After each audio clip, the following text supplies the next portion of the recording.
My husband ruined our marriage after he took a nap in his office the whole day after complaining about me not walking our dog, but I haven't gotten a break in the last 3 months because of our newborn baby, and he has all the time in the world.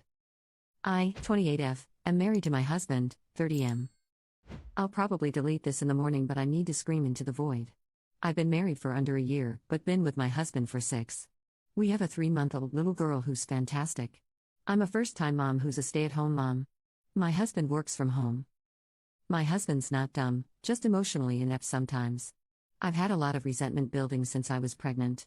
His mom tormented me through my pregnancy by talking about miscarriages, stillbirths, and saying dead baby to me every time my husband wasn't around. She denied, he sympathized with me, but nothing was truly ever done. Since I gave birth, my husband's just been clueless. When I was there recovering, he would go home and sleep and leave me all alone because the couch was uncomfortable. I had to call him 20 times to get him to wake up and come back to the hospital because I was lonely. Then, when we left, he was asking me to carry things to the car with him. The nurse had to tell him I shouldn't be carrying anything, I'd just given birth. When we got home, he complained about his lack of sleep. I was struggling learning how to nurse. He was my cheerleader through nursing, I have to give him credit there. As the first 2 months went by, I was consistently bawling about how sleep-deprived I was while he was getting 8 to 10 hours of uninterrupted sleep every night. It caused a lot of fights because I couldn't hear him tell me he was exhausted without having a meltdown. Then his mom would come over and they'd leave a huge mess for me to clean on more than one occasion. He complained about the basement being messy, so I helped him lift things and clean it up. It caused me to start bleeding heavily, and my doctor told me I shouldn't be lifting anything heavy. This is a point of contention because my husband continuously asked me to help him lift heavy things, and I couldn't, so he'd get annoyed. Then he'd complain about it all day. Now we're at month 3 and I think my marriage is over. We've been distant ever since baby arrived, and I haven't wanted to have intercourse or be affectionate. Husband has been asking if I'm all right a lot and I say I'm fine. I don't know what else to say. But I feel miserable and tense up every time he walks in the same room as me. Today he was on my case about walking our dog. I'm so exhausted from exclusively breastfeeding and I don't have the energy to walk her. I had been up since 2:30 a.m. with my baby and just couldn't handle anything else on my plate. So he whined and moaned about doing it but promised me I could nap. I snapped and reminded him that I haven't slept a full 8 hours in months. He got pissy and stormed off. He avoided me the entire day and locked himself in his office. I spent the rest of the day randomly breaking down in full-blown sobs because I was so tired. 11 p.m. hits and he hasn't come out of his office, so I finally break and go get him. He gives me the cold shoulder and I just break down. All the lack of support just broke me. I told him I hated him, I wish I could go home, and I even mentioned divorce. He calmed me down and apologized for being selfish. When I asked what he did all day, he said he napped. He napped the whole day. While I was struggling to keep myself standing, he was napping. I broke down. I cried and cried. He was apologetic and showering me in sorries and I love yous. For the first time ever I couldn't tell him I loved him too. Now it's 2 a.m. and I can't sleep because I'm so distraught. He's snoring next to me and I just hate him right now. I want to take my baby and run away. I don't want to live here anymore. Being a single mom seems easier than dealing with all this emotional stress and neglect. What am I supposed to do? I just can't believe I'm ready to leave him all because he took a nap. Commenter 1. You're leaving him because he's a bad father and an even worse husband, not because he took a nap. Commenter 2. Oh man. This is classic. When you finally divorce him, he will be shocked, and you will be relieved. Men like this are emotionally stunted and can't empathize properly until you're literally breaking down and forcing them to care. Then you get apologies, but there won't be change. Talk about exhausting and unsustainable. Personally, I would run. Maybe leaving, even if it's for a break, could be a wake-up call, though I doubt sustained change. Commenter 3. Funny how all he can manage are fake apologies, and I love yous with zero actual help. He's a piece of garbage. Go back to your family if you can. Update 1. So we talked. Well, I talked, he listened. I told him I couldn't do this anymore and something needed to change immediately or I was going to go back home and take my baby with me. He stared at me confused, but then he realized I had 2 bags packed by my dresser and ready to leave. I finally was able to articulate all the resentment that had been building. His mom's cruel and careless behavior, feeling abandoned at the hospital and now at home, how it feels like everything falls onto me so he can bring a paycheck home. I realized after saying all this I hadn't really told him how I was feeling but just continued to bottle it up. He was defensive at first and I gave him one warning that if this conversation was filled with excuses, I'm walking out. So he stopped and truly listened. He was genuinely remorseful. He only said sorry once at the end, and he meant it.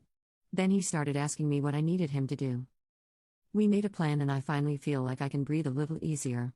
He has dog walks handled indefinitely. Mill is banned from the house and is to have no contact with me or my baby. Once husband's off work, I'm off duty for the day. I'll still breastfeed because I want to do that.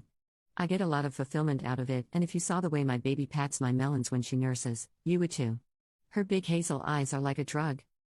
I'm typing this while soaking in a warm bath. I've been promised the weekend to decompress and sleep until my heart's content. I'll pump instead of nurse this weekend, and we have a stash of frozen milk he is planning on using. He knows what needs to be done, her routine, how much to feed her, so I know he's capable. I can actually hear him unloading the dishwasher right now.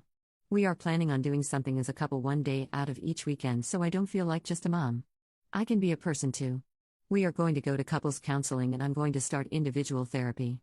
He's already in therapy. He didn't have a dad who showed him what love looked like. He had an adult toddler as a father who threw tantrums and verbally abused him and his mother. My husband often comments on how my dad drops everything in a nanosecond for me and how he wants to be like that. But he's not. He's failing me and his daughter. That was really tough for him to hear.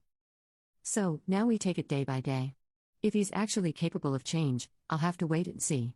My bags are still packed and by the door.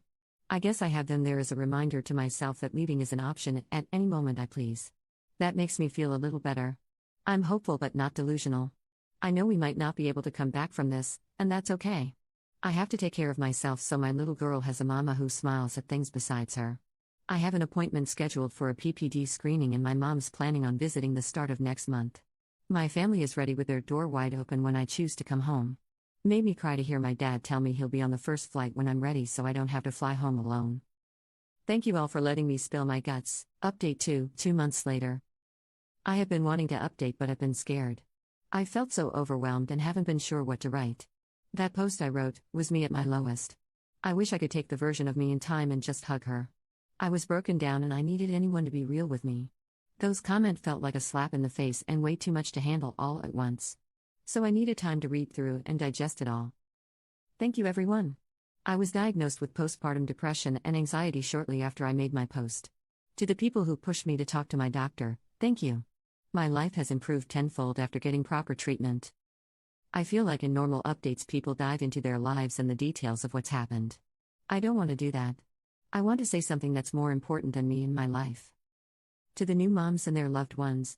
If you or anyone you know has just had a baby, check in on them. If you've just had a baby, make sure you have someone who's tuned into you. Although you have brought new life into the world and it should be joyous, you are allowed to feel whatever you feel.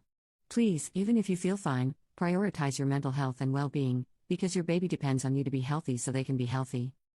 What you are going through is valid and important, and you need someone to look out for you. While you look out for baby, someone needs to look out for you with the same love and care. As for me, my life has turned around. Taking care of myself was what I needed. I know people told me to leave my husband and how horrible he is. And like every other excuse post, you don't understand because you're not living it. I'm happy, safe, and healthy, but most importantly my daughter is thriving. It took a lot of work and it will continue to take a lot more. I love my husband and he has shown through time that he can be reliable and hasn't faltered. I really thought he would fail and was expecting it most days. But he hasn't, he actually turned it around and that feels better than winning the lottery. I guess people can change when they really want to. Can't they? I could go on and on but things are better. My daughter's happy and healthy. She's feisty like me and nothing's gonna stop her. She loves her daddy as much as I do, sometimes more, and now with a clear head I can see that things are okay because we have, and continue to learn how to communicate with one another. If I could pass anything on, check on your loved ones. Sometimes they don't even know how hard they're struggling until you pull the wool from over their eyes. Thank you to everyone. Posting was the push I needed to get help. Commenter. I live to judge, obviously, but I find it strange that Redditors never seem to believe that people can do things, learn they were wrong, feel very badly, and never do them again. I have done many things I feel terrible about, then I learned, made amends, and try to do better. Op seemed very clear and ready to leave if her husband didn't fully turn it all around. I don't understand how everyone is so sure he's going to screw it up again.